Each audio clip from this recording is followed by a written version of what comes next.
La Argentina del 30 y del 40 comienza a salir de la crisis mundial con un rumbo económico relacionado a la sustitución de importaciones. Esto crea gradualmente una industria nacional llamada liviana, porque se caracterizará por la manufacturación de alimentos, textiles y electrodomésticos. Entre 1939 y 1945, la Segunda Guerra Mundial deja a gran parte de Europa reducida a escombros y 60 millones de muertos. En la década del 30, ¿qué es lo que está pasando en la Argentina? Bueno, en primer lugar, el impacto económico se sintió mucho en relación a la crisis del 29. Eso fue muy profundo a tal punto que cambia de alguna forma el patrón de acumulación capitalista en gran parte de Occidente y específicamente en Argentina. El modelo económico agroexportador, que desde 1860 en adelante había sido, digamos, determinante y dominante en la economía argentina, a partir de la crisis de 1930, allí se va a producir lo que se conoce como modelo de industrialización por sustitución de importaciones. ¿Esto qué significa? ¿Que ya no se exportan materias primas? No quiere decir que no haya más exportación de materias primas, eso continuará hasta el día de hoy. Lo que ocurre es que hay una combinación, es decir, se busca salir de la crisis para evitar tener que importar tantos productos, digamos, de origen extranjero y reemplazar eso por una producción nacional. Además de la llamada industria liviana, se profundizará el desarrollo de la industria militar. Así, la Dirección General de Material del Ejército y el presidente de la Nación, Roberto Ortiz, conformaron la inversión para la construcción de fábrica militar. En 1938, la empresa rosarina Candía y Compañía comenzó los trabajos de construcción. Entre 1938 y 39, la usina de embalse proveyó la energía necesaria para que en poco tiempo comenzaran a trabajar los talleres de forja, los hornos de fundición de acero y los tornos. ¿Por qué se toma a Córdoba para todo el desarrollo militar? Bueno, lo que tenés que tener en cuenta ahí es que en este periodo de la década del 20 y del 30 comienza un cambio mucho más relacionado a la crisis del 29 y del 30, un cambio en la cuestión del patrón de acumulación de capital. Es decir, la Argentina entra en esto que se conoce como modelo de industrialización por sustitución de importaciones. Bueno, Fabricaciones Militares fue desarrollada para producir productos para la defensa. Por lo tanto, desarrolló no solamente su industria militar, sino que hizo desarrollos industriales, culturales, sociales, en diferentes partes del país. De tal manera que el desarrollo industrial conteste en muchos lugares del país, a los efectos de esa manera tener capacidades productivas y desarrollar la industria que hasta el momento de su creación era incipiente.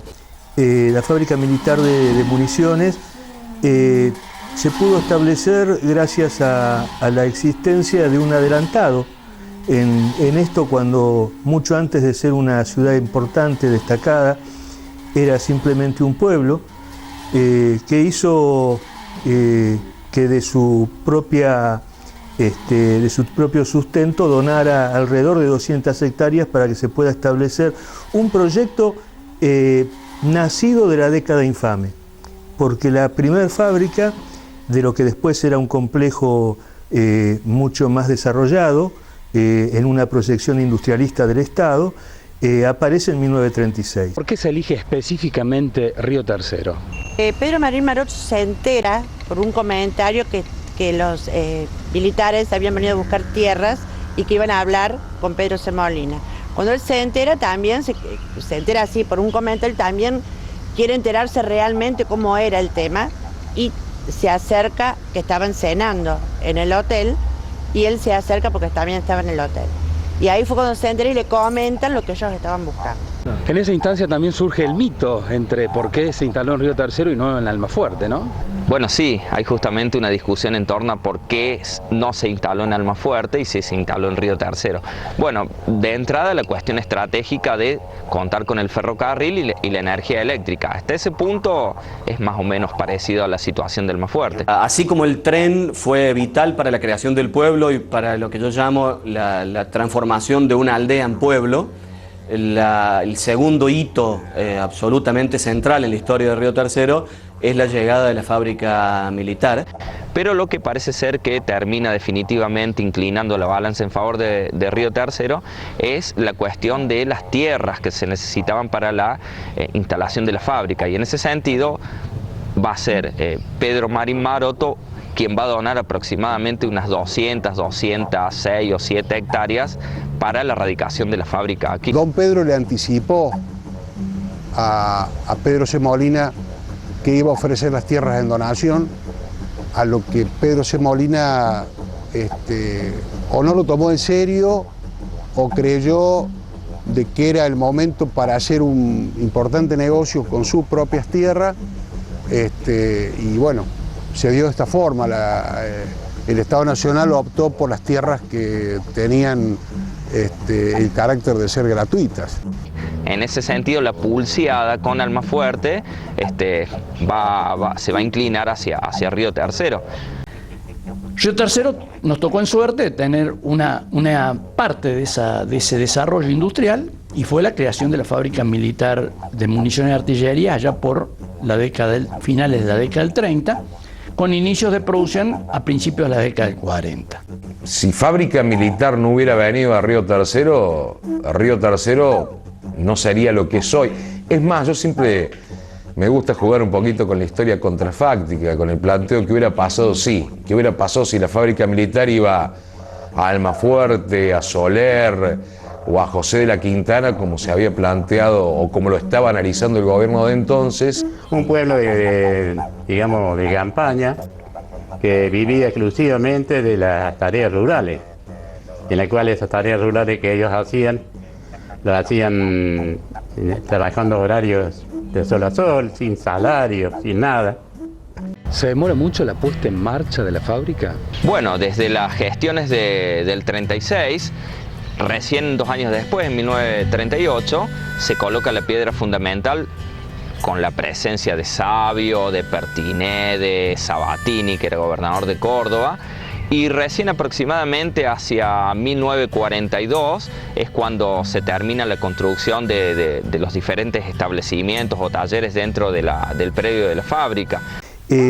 Cuando viene en 1943, a partir de junio de 1943, el gobierno revolucionario el gobierno militar revolucionario que pone fin a la década infame, al poco tiempo, un grupo de esos militares que producen aquella revolución juniana formaban parte de una agrupación que se llamaba Agrupación de Tenientes del Ejército, que era un segmento de una logia militar mayor que se llamaba Grupo de Oficiales Unificados, más conocidos como el GOU, que es lo que se conoce. Pero había esta AT militar donde militaban, entre otros, el coronel Perón y otros coroneles que habían sido previamente, obviamente, tenientes y que tenían un perfil diferente. Para que se terminara de confirmar la radicación en Río Tercero de la fábrica militar, eran necesarias 60 hectáreas más. Y el intendente de aquel momento, que había sido el intendente de aquel momento con Marín Maroto, que era Victorio Abrilé, eran el agua y el aceite en lo político, eran de 2 partidos distintos, y el intendente de aquel momento con un colaborador, con un secretario de gobierno, van y le piden un préstamo al jefe de estación, de la estación ferroviaria, que tenían un muy buen sueldo, firman ellos como garantía y compran las 60 hectáreas que faltaban, que es el triángulo que divide hoy a Barrio Cerino de Barrio Escuela. Esas son las 60 hectáreas, esa parte. Y bueno, por eso viene y se instala la fábrica militar acá.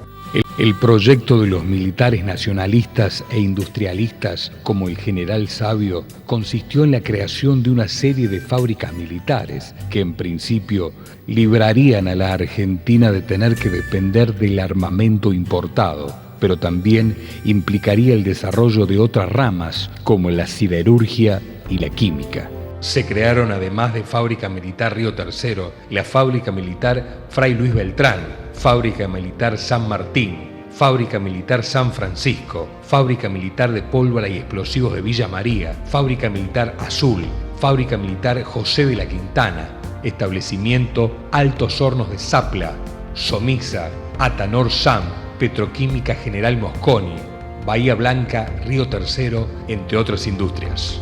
Era una fábrica que demandaba muchísima mano de obra. Las anécdotas de aquel tiempo de gente que venía de cualquier parte del país a radicarse a Río Tercero a buscar trabajo y que a la mañana preguntaban en la fábrica y a la tarde le avisaban que ya tenía el trabajo asignado, eran cotidianas, eran habituales y todavía la gente de mayor edad puede recordarlas. Desarrolla no solamente la industria metalmecánica, sino también empieza a producir el desarrollo de la industria química. Primero con la fábrica militar de cine electrolítico y posteriormente con la creación del grupo químico Río Tercero, que luego termina siendo la fábrica militar de amoníaco y ácidos, y a principios de la década del 50 se constituye lo que fue Fábrica Militar de Municiones y Artillería, Fábrica Militar de Cine Electrolítico y Grupo Químico Río Tercero se constituye lo que hoy se conoce como Fábrica Militar Río Tercero. Nosotros ahí hacíamos todo el material para YPF, para perforación de petróleo, los trépanos, las válvulas, los vástagos. Se hacía al ferrocarril, se le hicieron los vagones tolva. En fin, reparación y fabricación de vagones tolva. Al Estado se le hacían las envases, la garrafa y los tubos de 50 kilos. En fin, había inclusive a la industria privada, como fuera Ford, a YPF, a FIA, hicieron muchísimas cosas en empresas privadas.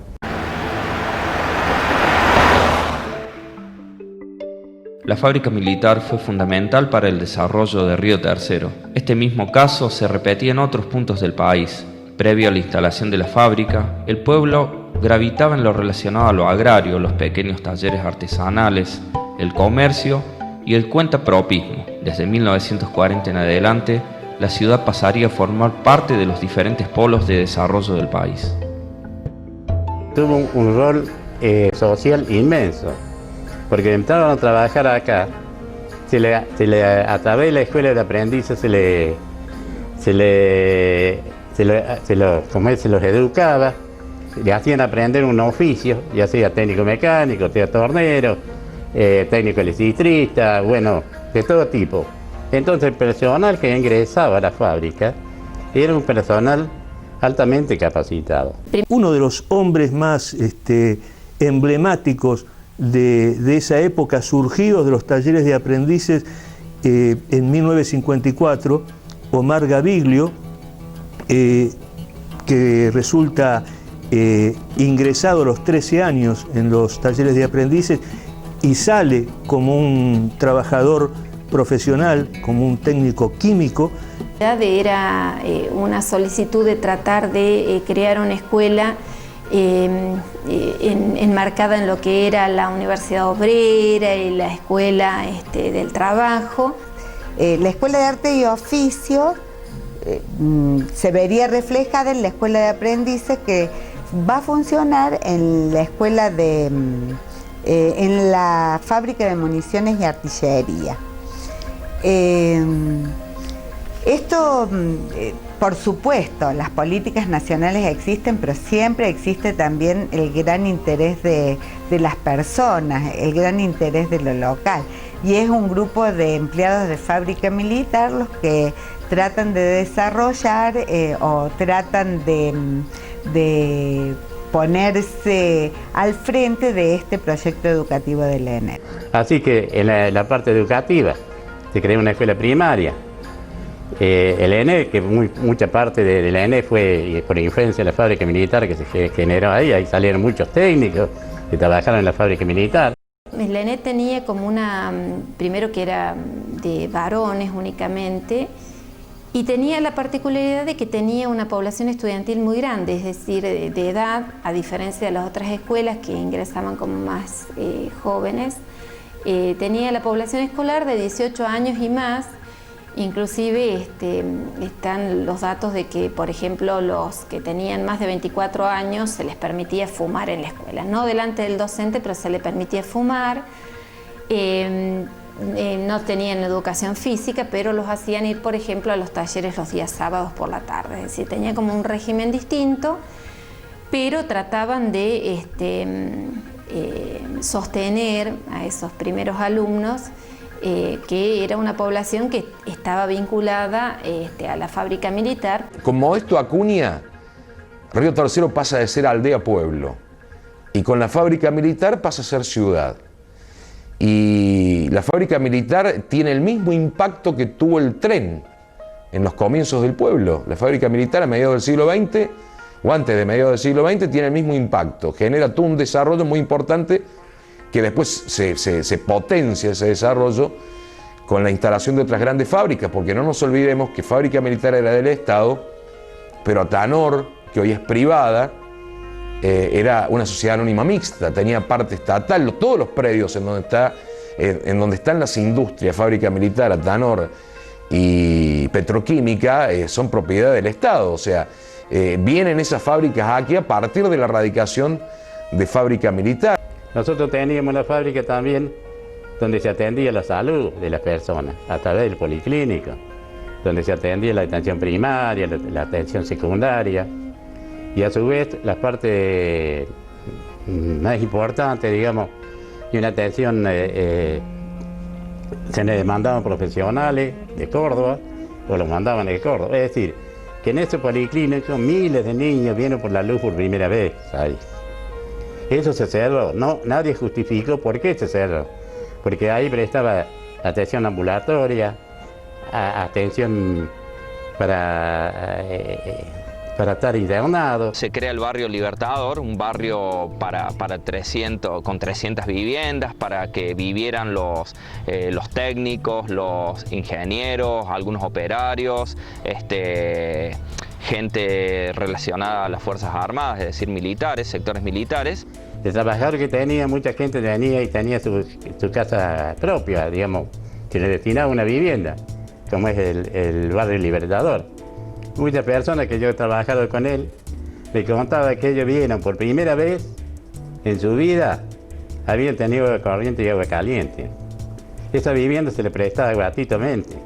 El barrio de Fábrica Militar es un pueblo aparte, era, no sé, ahora en el 89 yo me vine a vivir acá más al centro, tenía 12 años cuando nos mudamos, pero esos 12 años que viví en barrio era vivir en un pueblo aparte, donde tenías tu microclima, tenías tu pequeña despensa o pequeño supermercado y tenías tu kiosco de revistas. Y creo que con eso nos alcanzaba para desenvolvernos como comunidad y participar de todas las actividades que se hacían como chicos, juegos, pileta, deportes, hasta cine.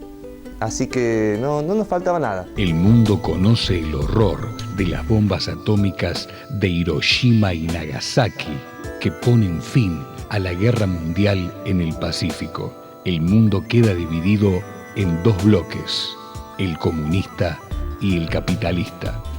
En el contexto de este mundo bipolar, la Argentina desarrollará una economía de carácter keynesiano, con desarrollo industrial y pleno empleo. De esas políticas económicas surgirán el movimiento ideológico justicialista con la presidencia de Juan Domingo Perón en 1946. Nos ideologizaban, se preguntaba Omar, nos ideologizaban en las escuelas. No hacía falta. Nos obligaba la realidad a pensar y en planificar nuestras familias desde muy jóvenes, con posibilidades ciertas. ¿Y cuál era ese pensamiento? No podía ser otro que un pensamiento nacional. ¿Y por qué? Porque se sentían parte. No eran personas que iban todos los días con el temor de perder su trabajo mañana o de no poder terminar su sueño colectivo dentro de una familia. No, lo tenían garantizado, pero había otra cosa más importante. También a esos estudiantes que iban a salir con un futuro laboral, se les descontaba unas monedas, unos centavos en aquel entonces, para la cuota sindical. Entonces se afiliaban, en este caso la Asociación Trabajadores del Estado, ¿y qué aprendían ahí? Lo que aprendió Gaviglio, la solidaridad. Como decía Plejánov, los individuos cumplen un rol en la historia y algunos tienen roles fundamentales en contextos y momentos históricos determinados. Piensa en Omar Gaviglio, el Flaco. Mira, nos conocimos en 1955 como chicos que vivíamos en el mismo barrio, al frente. Así, ahí fue. Pero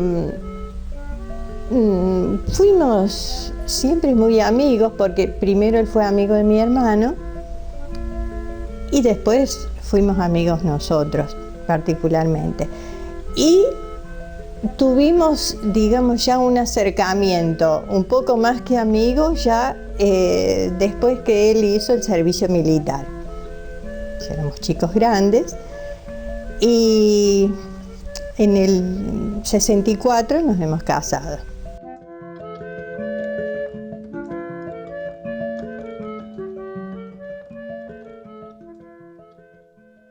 La producción química en Río Tercero nace tal vez en la década del 40 con una pequeña fábrica que le llamábamos la fábrica de zinc.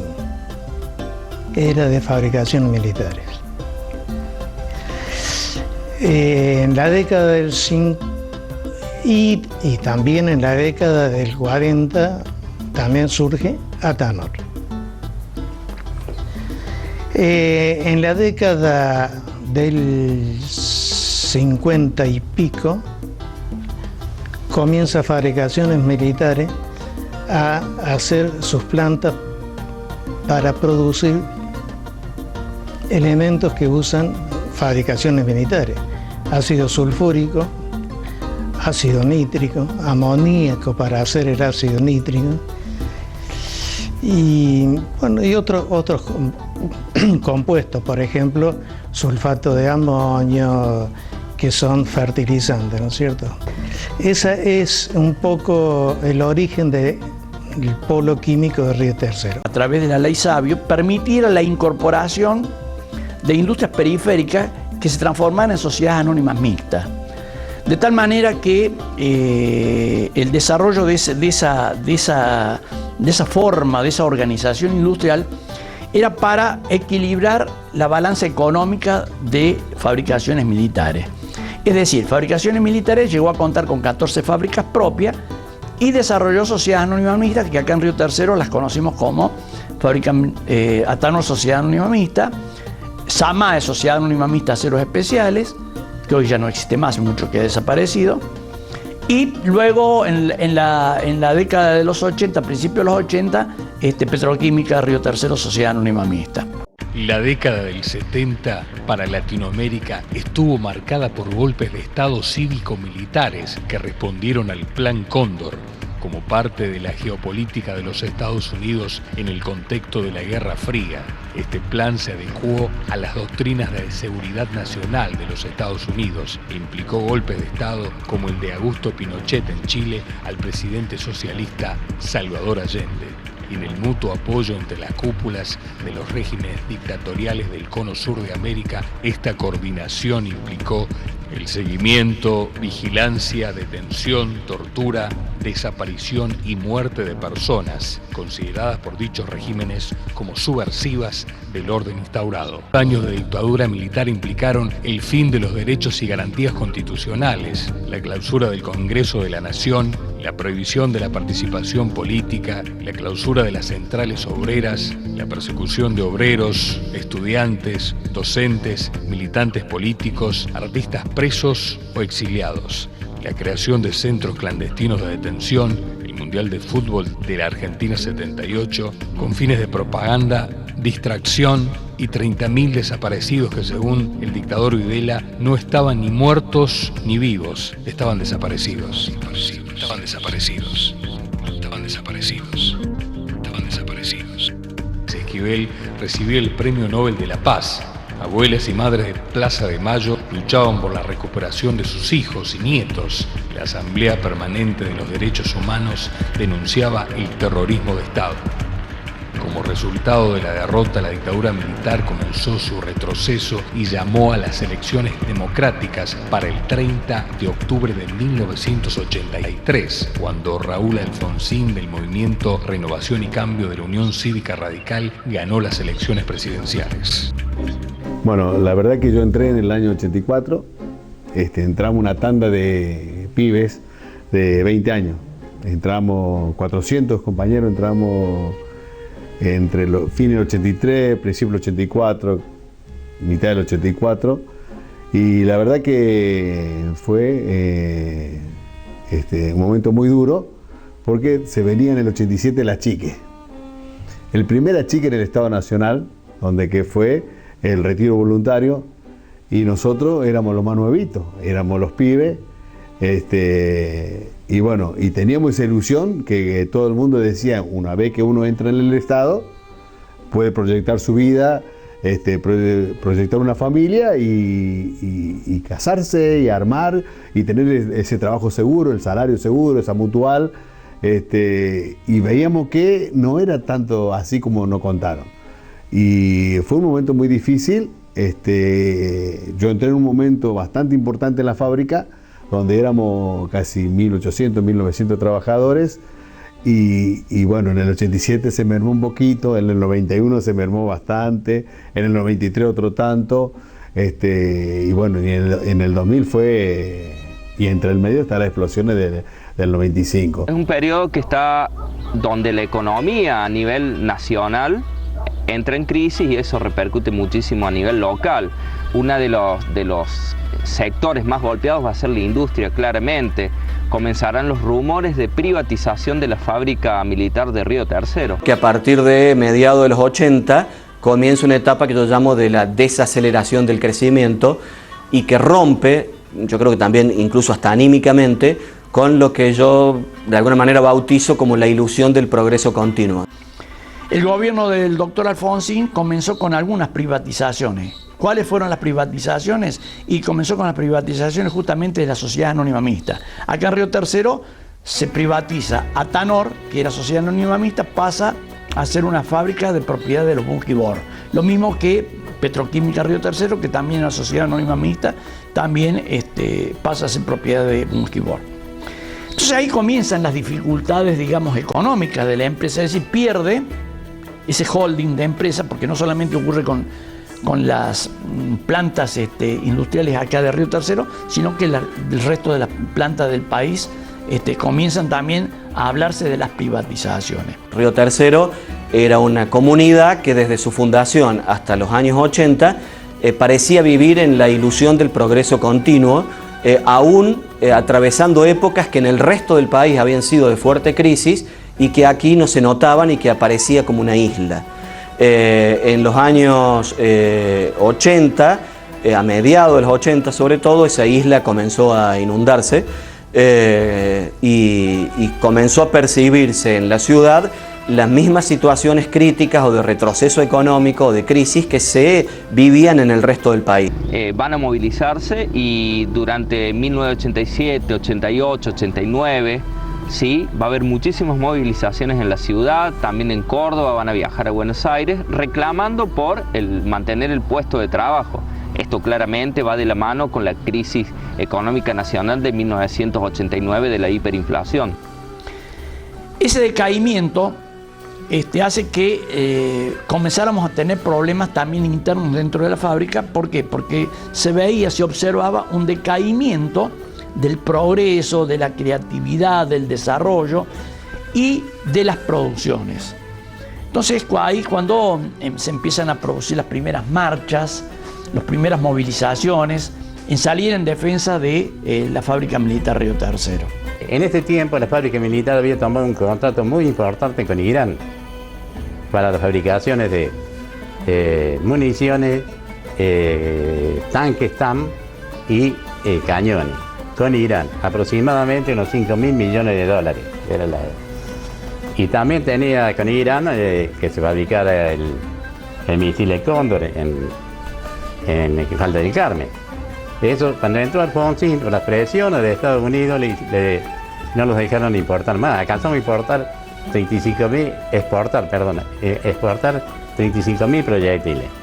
Luego de eso vino una orden de no poder seguir exportando. Por esa época, en Medio Oriente había un problema bélico muy importante, que era la guerra entre Irak e Irán. Entonces, Irán, vía gobierno, le compra al gobierno argentino o cierra un contrato con el gobierno argentino para que le proveyera munición de artillería pesada, es decir, munición 155 de alto calibre, para tener pertrechos para la guerra con Irak. Nosotros habíamos cambiado todas las producciones que teníamos, diversificadas en muchas cosas, a hacer únicamente dedicarnos únicamente al armamento, a la parte bélica. Eso los dejamos. Entonces, de un día para otro nos encontramos que nos bajaron la cortina, porque dijimos, para volver a recuperar todos esos trabajos que nosotros habíamos realizado, que estamos realizando, era muy difícil volverlos a recuperar. Y al menos según mi interpretación, un factor gravitante para ese cambio tuvo que ver con cómo cambió en el país el rol del Estado en la economía. Porque en realidad Río Tercero y su zona es un claro ejemplo en su evolución económica e histórica, un claro ejemplo del impacto que tiene un Estado promotor de la economía. Si uno ve las inversiones del Estado en la región y en la ciudad, el tren y la fábrica en el caso de Río Tercero, pero además los diques, la central nuclear y otros en la región, todos han tenido un fuerte impacto en esta ciudad, y uno ve que en los años 80 ese Estado empieza a retroceder. El elemento, el ejemplo más gravitante, más simple, más a mano es el evidente retroceso de la fábrica militar, aquella fábrica que supo tener alguna vez 2.500 empleados, y que terminó en el año 96 con 300 empleados. A nivel nacional se produce un cambio, ya que Raúl Alfonsín adelanta las elecciones y gana el Partido Justicialista con Carlos Menem en 1989. Y acá a nivel ciudad también va a haber un cambio en cuanto al partido político que va a estar al frente del Ejecutivo Municipal. En 1991 gana las elecciones Carlos Rojo del Partido Justicialista. El neoliberalismo comienza a arrasar con el ajuste estructural de las políticas del estado de bienestar.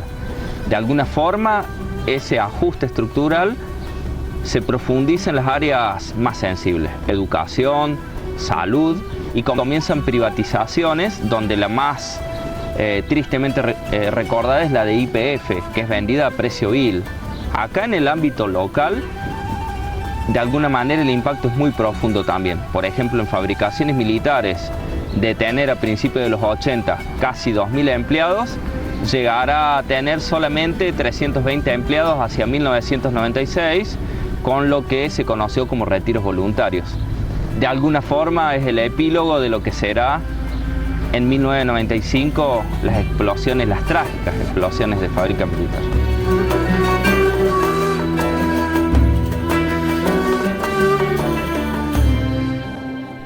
En 1989, Alfonsín, por la grave situación económica, decidió adelantar las elecciones para el 14 de mayo. en medio de un proceso hiperinflacionario y un clima de desorden y saqueos. Carlos Menem, del Partido Justicialista, triunfó con el 47% de los votos. En el contexto internacional, la Guerra Fría estaba llegando a su fin. En noviembre de 1989 fue derrumbado el muro de Berlín, símbolo de la división entre el capitalismo y el comunismo. En enero de 1991, Estados Unidos atacó Irak, dando inicio a lo que se conoció como la Guerra del Golfo. Fue el comienzo de un mundo unipolar, donde Estados Unidos era el líder indiscutido. Argentina comenzaba una de las peores etapas de su historia económica con el neoliberalismo, que provocaría el fin del estado de bienestar y una gran crisis social. Comenzó a percibirse en la ciudad las mismas situaciones críticas o de retroceso económico o de crisis que se vivían en el resto del país, digamos, no era una excepción. Y al menos según mi interpretación, un factor gravitante para ese cambio tuvo que ver con cómo cambió en el país el rol del Estado en la economía. La fábrica empezó a ser desabastecida. Es decir, no teníamos inversiones, no teníamos absolutamente nada. Es decir, una política de desmantelamiento para cerrar la fábrica. Esto era así. Ya se veía, se vislumbraba ya un cierre de la fábrica. Primero empezaron con el cierre del policlínico, que nadie justificó por qué. El modelo era, si desindustrializamos el país, ¿para qué vamos a formar trabajadores? En una escuela de oficios como en la escuela de aprendices o en una escuela secundaria como la ENET.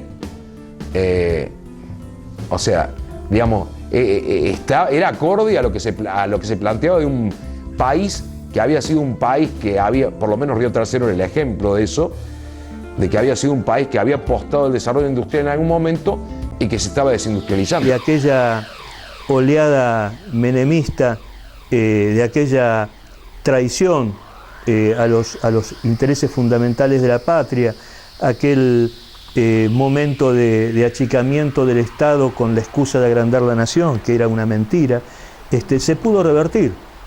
Se pudo revertir porque había conciencia, todavía había una gran conciencia y todavía estamos hablando de que estamos dando la pelea por defender lo que queda. El Pacto de Olivos, celebrado entre Raúl Alfonsín y Carlos Menem, acordó la reforma constitucional de 1994, que le permitió en el 95 a Carlos Menem lograr la reelección presidencial. Y hay algo que demostraba la decadencia de la fábrica como empresa del Estado, fue ese negocio infame y aún impune de la venta clandestina de armas, ideado también, pergeñado por el propio Estado, por otro modelo de Estado, digamos, pero Estado al fin, desde Buenos Aires, que generó que la fábrica militar quedara en algún momento muy desprolijamente atiborrada de armamento que se vendía clandestinamente al exterior. Acá cuando se vendió proyectiles, porque acá hubo una corrupción total. Una parte vendió el gobierno.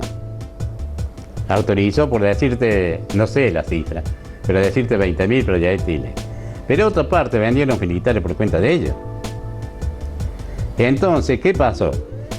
Cuando se da a conocer la venta de armas, cuando se da a conocer todos estos problemas que vienen con la exportación de armas,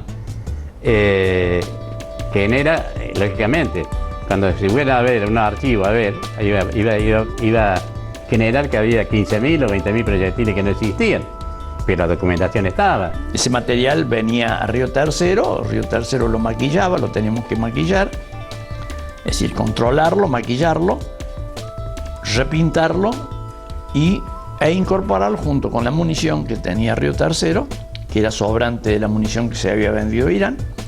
Y entonces ahí armabas el conjunto, es decir, la munición y el armamento, digamos, para disparar esa munición.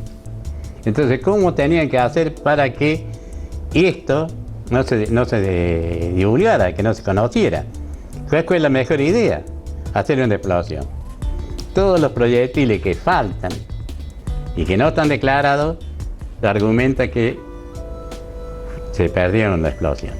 Generaron un estado de situación que terminaron con el atentado, con las explosiones de 1995, que contribuyeron aún a la destrucción mayor de ese patrimonio del Estado que era la fábrica militar, que al poco tiempo generaron aún una expulsión mayor de trabajadores, una crisis mayor en la economía local y que se constituye de alguna manera en un símbolo de esa destrucción de aquel Estado, volviendo al concepto de aquel Estado promotor de la economía, a un Estado no solo ausente, sino que en ese caso también promotor de su autodestrucción. Bueno, el día más oscuro de la historia de los riotercerenses, el 3 de noviembre de 1995, alrededor de las 9 de la mañana, se escucha una fuerte explosión que va a seguir con otra serie de explosiones durante toda la mañana hasta pasado el mediodía. Se vio un gran hongo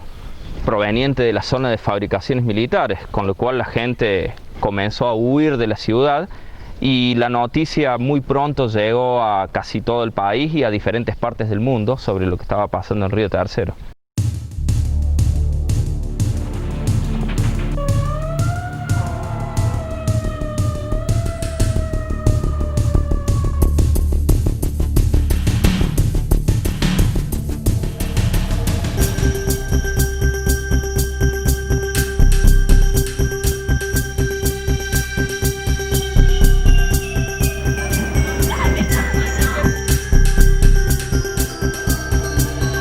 Fatales, más de 300 heridos, varias cuadras en el perímetro cercano a la fábrica militar, a los polvorines destruidos, lo cual generó un gran caos en toda la ciudad.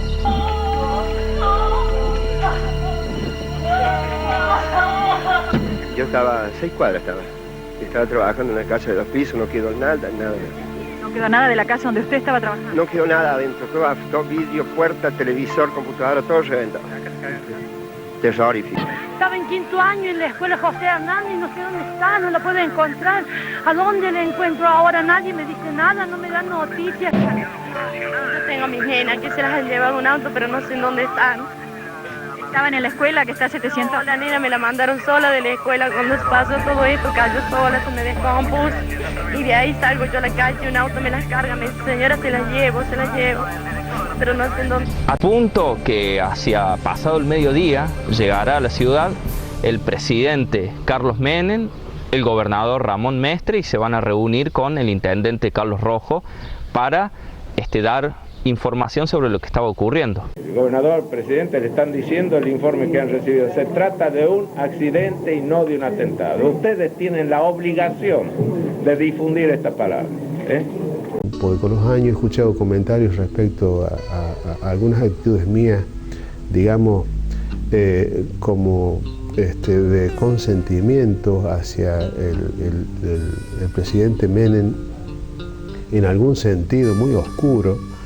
Y realmente la verdad, la realidad es que cuando él dijo eso, a mí podría haber dicho que era un accidente, un atentado, cualquier otra cosa, o que nos había atacado una potencia extranjera, y para mí era absolutamente lo mismo. Nosotros tenemos que atender a nuestra gente y a nuestra ciudad. A mí me llamó por eso la atención que bajarse el avión del helicóptero y decir a los 10 minutos que es un accidente, sin haber tomado pruebas, sin haber hecho un estudio de cómo había sido las explosiones, me llamó por eso la atención. Uno no puede afirmar así algo que ni siquiera tener conocimiento de lo que pasa. Pero fue muy triste. Yo tenía a mi hijo de 5 años y una nena de meses, y la verdad que no entendíamos bien qué estaba pasando. Hasta con el tiempo uno se fue entendiendo, pero nosotros lo que éramos fabriqueros, lo que estábamos en la fábrica militar, muy poco entendíamos lo que estábamos pasando. Hasta yo incluso creo que hasta los propios del sector de la planta de carga tampoco no entendían qué estaba pasando en ese momento. Yo estaba a 1000 metros, estaba en la producción química, pero yo entraba a las 11 de la mañana, fue a las 9:05 del día 3 de noviembre, y la verdad que fue muy triste. La verdad que una desolación, uno no entendía absolutamente nada, qué estaba pasando, y bueno, y después la consecuencia que llevamos hasta hoy, Fábrica Militar Río Tercero. Él estuvo hasta el último momento que pudo estar ahí en fábrica, cuando ya vio que no había más nada para hacer, se vino corriendo a casa, porque también pensaba en nosotros. Se vino corriendo a casa y tenía apenas una línea en los labios morada. Y yo pensaba, está en un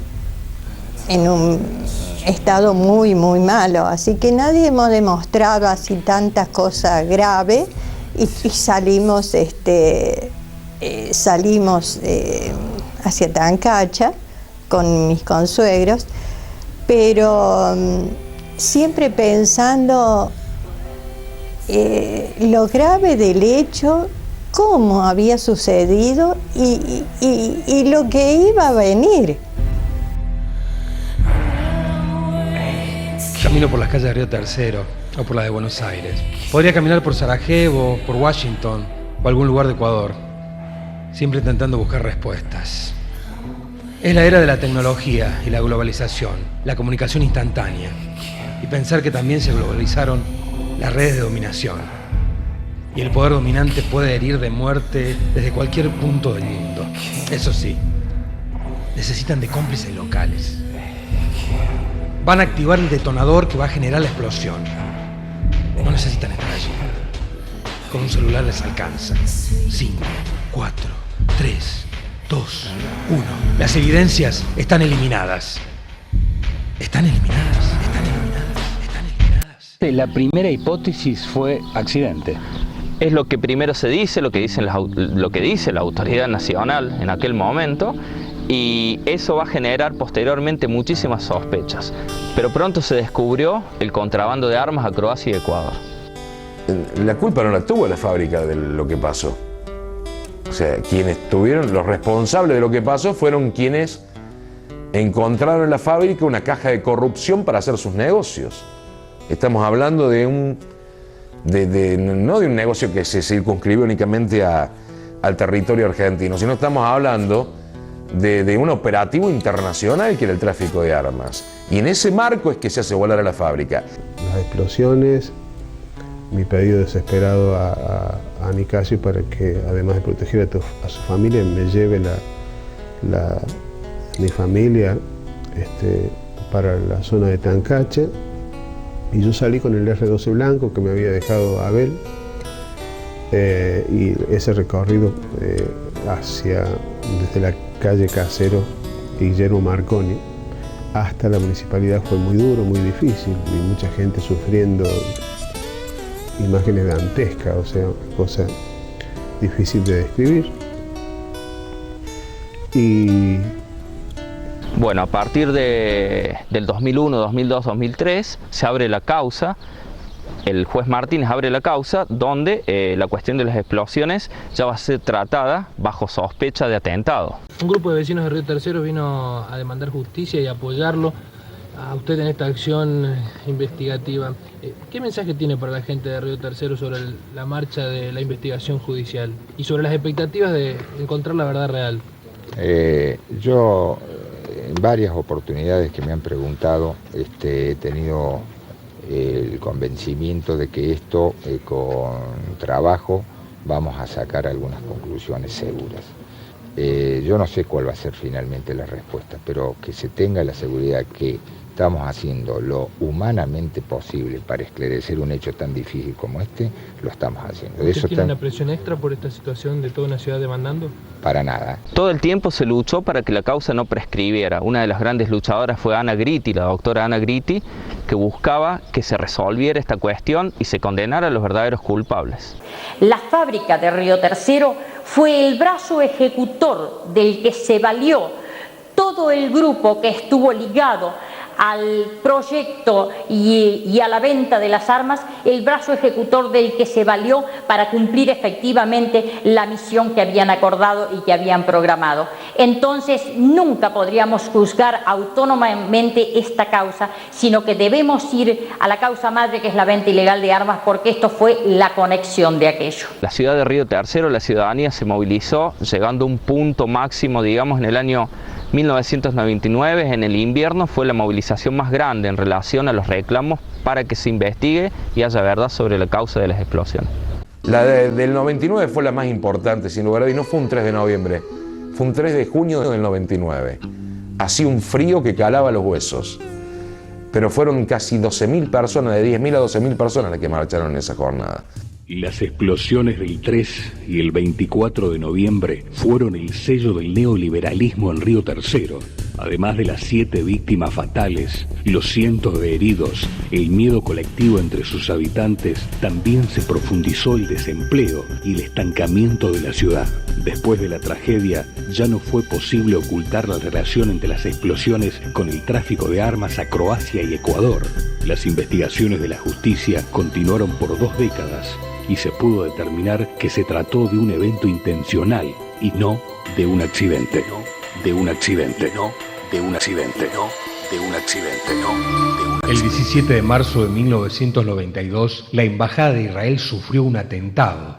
Dicen las investigaciones que un furgón F-100 conducido por un suicida fue cargado con explosivos y estrellado contra el frente del edificio. Murieron 22 personas y resultaron heridas 242. Años después, Carlos Menem declaró en una entrevista que el hecho del envío de 2 buques de guerra al Golfo Pérsico en 1991 en el apoyo a Estados Unidos contra Irak había motivado el ataque.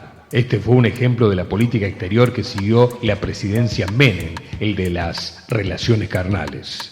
En Estados Unidos, el FBI atribuyó el atentado a la organización Hezbollah con el apoyo de Irán. El Mossad investigó el atentado y en el 2010 el embajador de Israel en la Argentina, Daniel Gassit, declaró que Israel había eliminado a los terroristas. El 18 de julio de 1994, un coche bomba estalló frente a la AMIA. Murieron 85 personas. En 2001 se inició un juicio contra los 22 acusados de ser la conexión local y haber facilitado la camioneta con explosivos, entre ellos el ex comisario de la policía bonaerense, Juan José Rivelli y Carlos Tejeldín. ¿Por qué el atentado en Río Tercero, que se produjo casi calcadamente a cómo fueron los atentados en Buenos Aires, no tenía igual correlato en los acusados?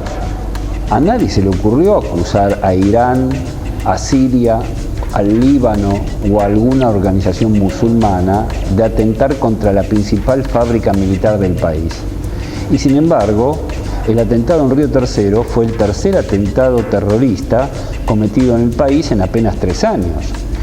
Y el antecedente, después del 92, del 94 y del 95, fue el antecedente para que en el 96 las grandes potencias incluyeran a la Argentina en la OTAN en 1997. Quiere decir que después de 3 atentados, Argentina entra a la OTAN en un pie de igualdad con las grandes potencias. Los 2 atentados criminales, tanto el de la AMIA en el 94 como el atentado a la fábrica militar de Río Tercero, que aparecen como cuestiones desvinculadas, sin ninguna duda hemos sido los trabajadores los que y las organizaciones populares los que hemos demostrado cuál es el vínculo que tienen ambos hechos criminales, en lo cual está involucrado estructuras del Estado. La lucha por la verdad y por el conocimiento de la verdad pasa sin duda por la apertura de los archivos y la creación de una comisión investigadora independiente. Estos eran partes de las charlas, debates que teníamos hace ya muchos años con Ana Gritti. Y precisamente fue en uno de las docenas de decretos que los distintos gobiernos hicieron de supuesta apertura de los archivos, porque eran decretos que decían que abrían, pero no abrían absolutamente nada, que nos encontramos con Ana en relación justamente a que uno de esos decretos eran vecinos con la apertura de archivos secretos de la voladura de la fábrica militar de Río Tercero. Con la llegada del nuevo milenio, hay profundos cambios estructurales a nivel mundial, nacional y local. El mundo fue testigo de los atentados a las Torres Gemelas en septiembre de 2001. La Argentina sufrió en este contexto la peor crisis económica social de su historia. El corralito financiero impuesto por el superministro Domingo Cavallo, el ajuste y la desocupación generaron la renuncia del presidente de la Alianza, Fernando de la Rúa, en medio de saqueos, movilizaciones, cacerolazos y una gran represión que dejó decenas de muertos, a los que se sumaron los provocados por el hambre y la pobreza, que ascendía a más del 60% de la población. En un mes, Argentina cambió 5 presidentes. La Plaza de Mayo. Acá comenzó la emancipación americana. Acá empezamos a dejar de ser colonia el 25 de mayo de 1810. Acá salieron los presidentes al balcón. Tengo que tener cuidado. En el 55 fue bombardeada desde aviones que lanzaban bombas en nombre de Dios y en nombre de algo que llamaron revolución y además libertadora. No fue más que un golpe de estado cívico-militar. Desde marzo del 76 no me podría haber parado sin ser interrogado o reprimido. Tengo como un recuerdo lejano de un día de lluvia donde veo pañuelos danzando, una plaza llena diciendo Malvinas sí, proceso no, una plaza llena cantando que somos campeones del mundo. Pienso en la gran casa que está enfrente de la plaza, camino a la plaza del Congreso, de la Nación. ¿Dónde se habrán tomado las decisiones de los atentados? El ex interventor de fabricaciones militares Luis Arlenga sería el arrepentido que aportaría los datos a la justicia federal. Surgirían certezas sobre el entramado internacional. Nada se hubiera podido hacer sin el apoyo de los Estados Unidos y el gobierno de Carlos Menem. Hay 2 camiones cargados de munición, mortero, armamento. Vamos a bajar todo. Estados Unidos sabía el destino de las armas y sin su consentimiento no se puede vender ni un fósforo, dijo Sarlenga. Algunos informes periodísticos también señalaban la intermediación del traficante de armas y amigo de Carlos Menem, Monser Alcázar. También la relación entre el gobierno de Carlos Menem y criminales de guerra croatas era una realidad, y se asegura en una investigación del diario Sunday Times de Londres que en un campo al pie del Cerro Champaquí en Villa Alpina, en Calamuchita, los croatas reclutaban mercenarios en un lugar prestado por un oficial retirado de la Fuerza Aérea Argentina a menos de 70 kilómetros de Río Tercero. Estamos hablando de un marco de inseguridad por falta de presupuesto que se vivía en ese momento, que daba y después las investigaciones judiciales, no lo digo yo, lo dijo la justicia, de que se había producido un hecho intencional, un atentado. No lo digo yo tampoco, lo dice un montón de periodistas, no es el único libro el mío. Vamos a recordar el libro de Fernando Colautti y Carlos Pailet, que lo denominan el tercer atentado, el libro de Ana Gritti, que fue justamente las hijas de Coca, son las que lloraban cuando terminó el juicio, diciendo la justicia le terminó dando la razón a lo que planteaba mi madre.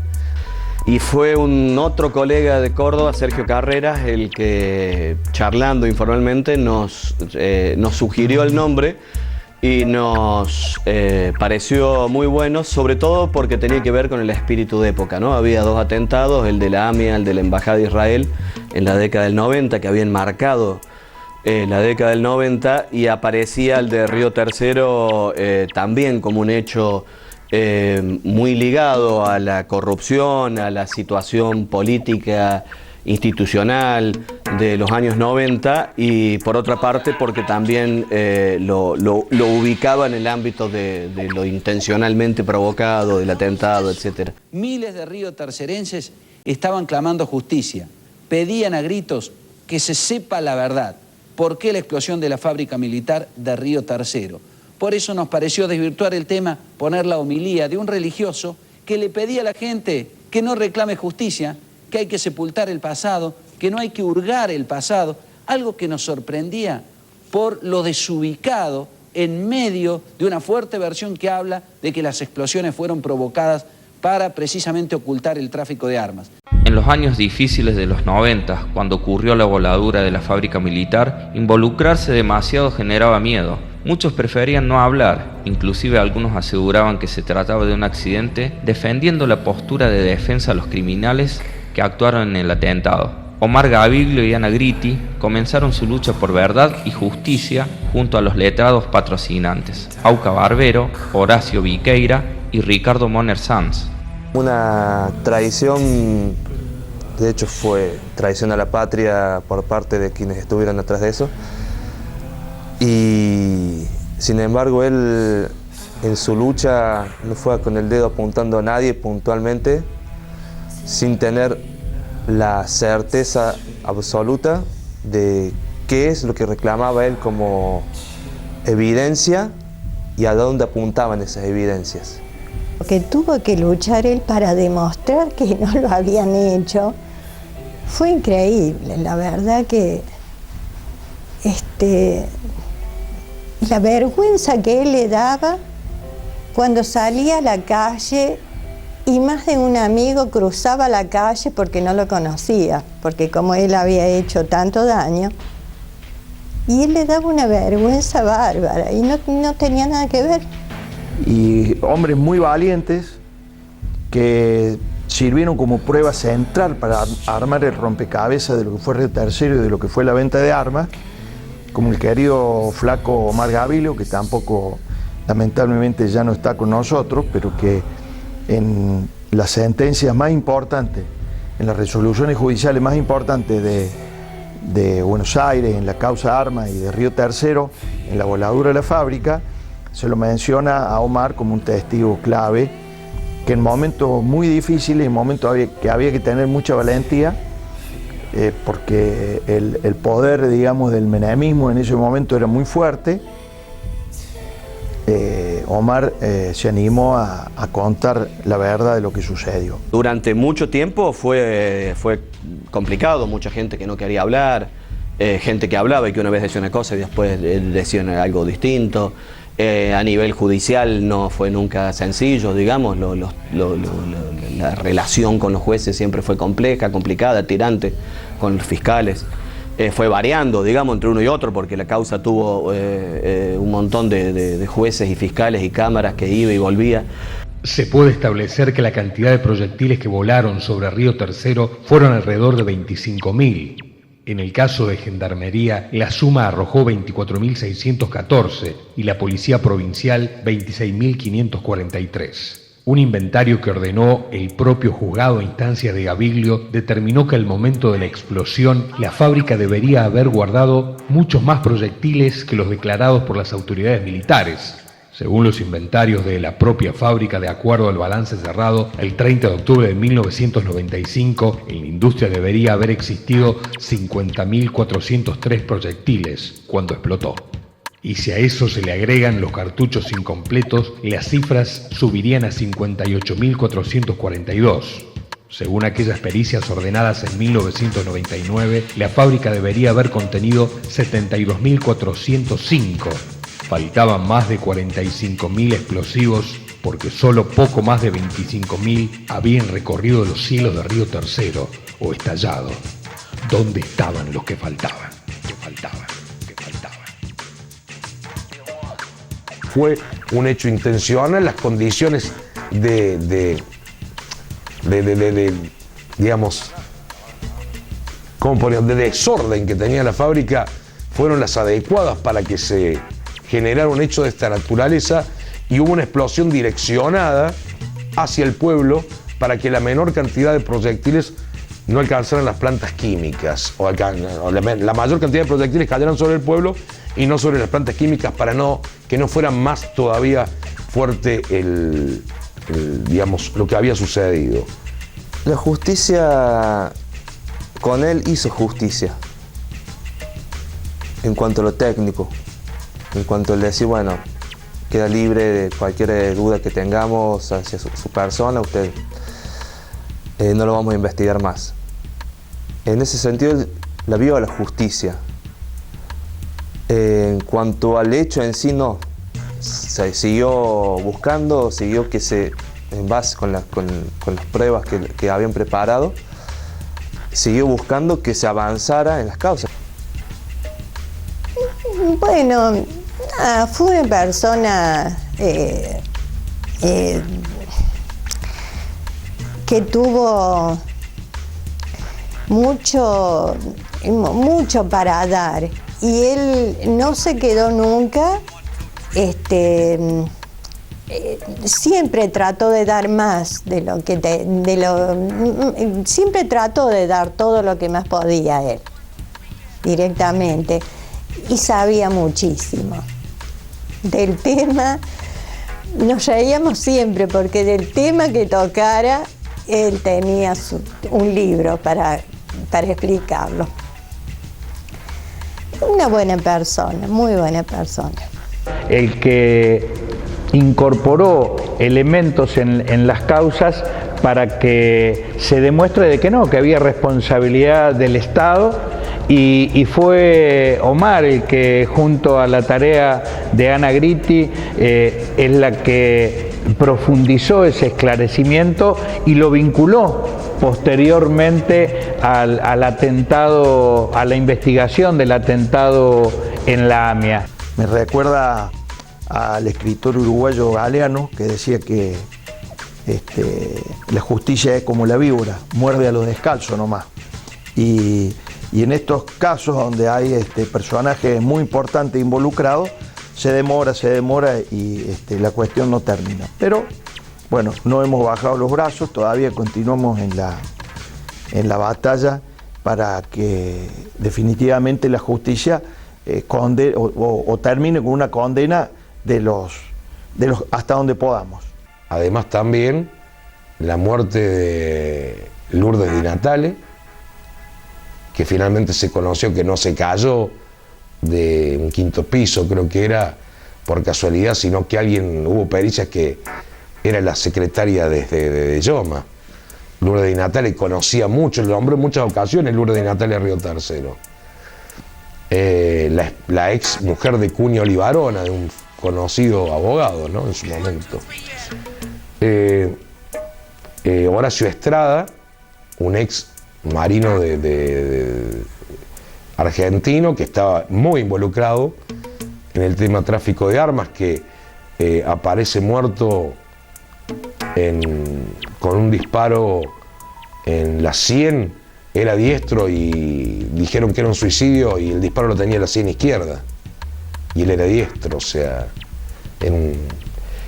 y bueno, lo de Andreoli, que era el interventor de fabricaciones militares, en donde el helicóptero en el que se trasladaba con militares peruanos se cae en el campo de polo de Palermo, y en donde hay pericias luego que determinan que un álave del helicóptero mostraba impactos de bala, o sea que aparentemente no fue una casualidad que se cayera, no fue un hecho fortuito que se cayera ese helicóptero.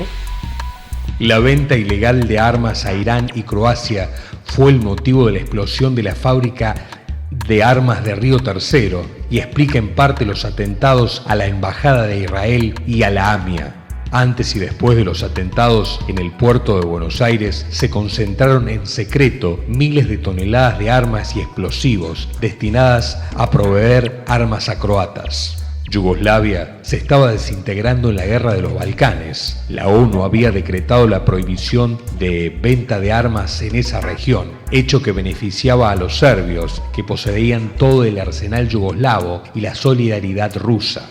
Del otro lado, los croatas estaban apoyados por Estados Unidos, Alemania y el Vaticano, pero tenían un arsenal insuficiente y necesitaron de las armas de Río Tercero. Sí, creo que el principal tema de las investigaciones sobre los atentados cometidos en Argentina, tanto sobre las sedes de Embajada y AMIA como sobre Río Tercero o sobre la muerte de Carlos Menem Jr., el principal problema de todos estos investigadores es que son especulaciones. En el mejor de los casos se asientan en algún chisme que ellos recibieron de manera exclusiva. Alguien les dijo, les sopló en el oído, pero nunca se pronunciaron por la apertura de los archivos para conocer las verdades que el Estado oculta deliberadamente en esos archivos que aún son secretos. El caso AMIA y Embajada es formidable en este sentido, tanto así que la expresidenta de la Nación denunciaba públicamente en cuanto discurso podía a la Corte Suprema de Justicia por tener cajoneada la causa de la investigación del atentado a la Embajada. Nosotros nos hemos especializado en denunciar que los jueces, el Ejecutivo y el Legislativo mantienen, los tres poderes del Estado mantienen toneladas de archivos de manera secreta. Entonces aparece un investigador diciendo no, pero yo tengo la justa, y la justa es cualquier cosa menos la apertura de los archivos. Sin apertura de los archivos es imposible hacer una investigación seria sobre el tema.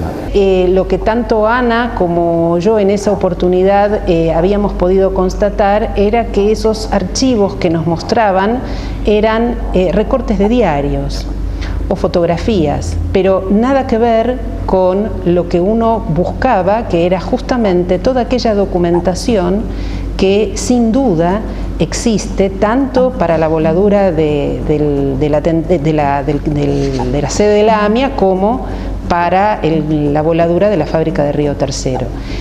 Y en una de esas visitas a la CIDE de 25 de mayo que teníamos programadas con hora de entrada y hora de salida, en una oportunidad tomando nota de alguna documentación que yo había encontrado que podía resultar interesante, cuando me quise retirar de la CIDE me obligaban a dejar ese material que yo había tomado nota porque se trataba de información secreta. Pero al día siguiente entregamos una denuncia a quien era entonces el titular de la Unidad Especial de Investigaciones AMIA, Alejandro Rúa, exigiéndole la inmediata devolución de esas notas y obviamente una investigación sobre aquellos que me habían amedrentado. Bueno, y así fue que obtuvimos las notas de vuelta, pero esta era la situación.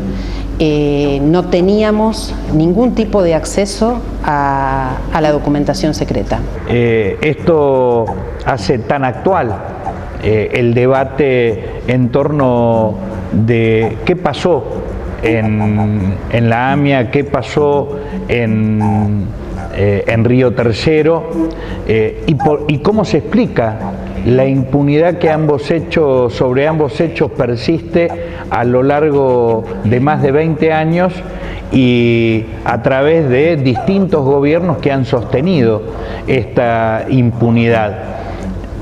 En 2007, el juez Valentinuzzi, en un fallo de 400 páginas, procesaba a quienes pronto entrarían por una puerta y saldrían por la otra. Los militares Jorge Cornejo Torino, Carlos Franque, Nicolás Quiroga, Diego Gatto, González de la Vega. Valentinuzzi hacía suya las conclusiones del Tribunal Oral número 2 de Córdoba. Expresaría que la explosión acaecida en la fábrica militar de Río Tercero fue provocada intencional, programada y ejecutada por gente capacitada en explosivos y consciente de sus efectos. En las investigaciones sobre la AMIA también aparece el nombre de Carlos Franque. Por haberlo charlado con Ana Gritti, y ahí fue que lo vinculé, tratando de encontrar personajes que estuvieran implicados en un caso y en otro, en un atentado en el caso de Río Tercero y en el otro atentado en el caso de la AMIA, y Carlos Franque aparece como uno de los personajes centrales que vinculan ambos atentados. Carlos Franque fue jefe de producción, si mal no recuerdo, de la empresa argentina productora de material explosivo, y fue investigado en Córdoba, si no me equivoco, primero condenado y luego absuelto, y empezó a ser investigado en AMIA, donde tuvo que dar explicaciones sobre cómo llegó el explosivo a manos de la empresa de los contenedores, Santa Rita se llama la empresa, del grupo ADAB. Pero nunca pasó de esa investigación. Simplemente señalarte que hay personas que están vinculadas a un atentado y al otro, y que quedaron flotando en el medio porque el Estado finalmente no termina de concretar la apertura de archivos que podrían demostrar su vinculación. Entendemos que justamente son como una especie de nexo entre el Estado represor de la dictadura militar y esta democracia que está de alguna manera representada por los tres poderes del Estado, que tanto en el crimen de Río Tercero como en el crimen de la AMIA han tenido una participación activa, de manera tal de que no alcanza con esperar de cualquiera de estos estamentos del Estado una respuesta en relación a qué fue lo que ocurrió, una respuesta en el sentido de nuestra necesidad y la urgencia de conocer la verdad de lo ocurrido. Por lo tanto, de alguna manera, estos crímenes impunes ponen de relieve el fracaso de tantos años de democracia en el sentido del conocimiento de la verdad, cuando es el Estado el que todavía sigue dejando sus huellas digitales en estos crímenes.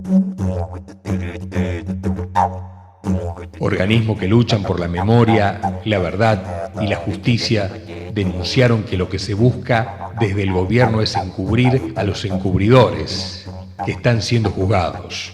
A más de 20 años de los 3 atentados, bajo la complicidad de los 3 poderes de la nación y bajo la vigencia del pleno Estado de Derecho en democracia, las causas siguen impunes. Hay que animarse a pensar nuevas institucionalidades de la democracia, porque con estas formalidades democráticas, en el marco de la gobernabilidad del poder, no hay salida. El futuro que tenemos que construir es reivindicando el protagonismo de los trabajadores y de las organizaciones populares, y a la vez desafiarnos a nosotros mismos y desafiar a otros sectores de la sociedad. Por eso digo que esto, más que un cierre, es una apertura a un debate en el seno de nuestro pueblo para poder salir del laberinto por arriba. De este laberinto no hay salidas recurriendo a las mismas fórmulas que hasta ahora, más de 20 años después, sostienen la impunidad de crímenes tan tremendos y tan importante de que se resuelvan y se diluciden en bien de la perspectiva de construir una sociabilidad distinta en nuestro país.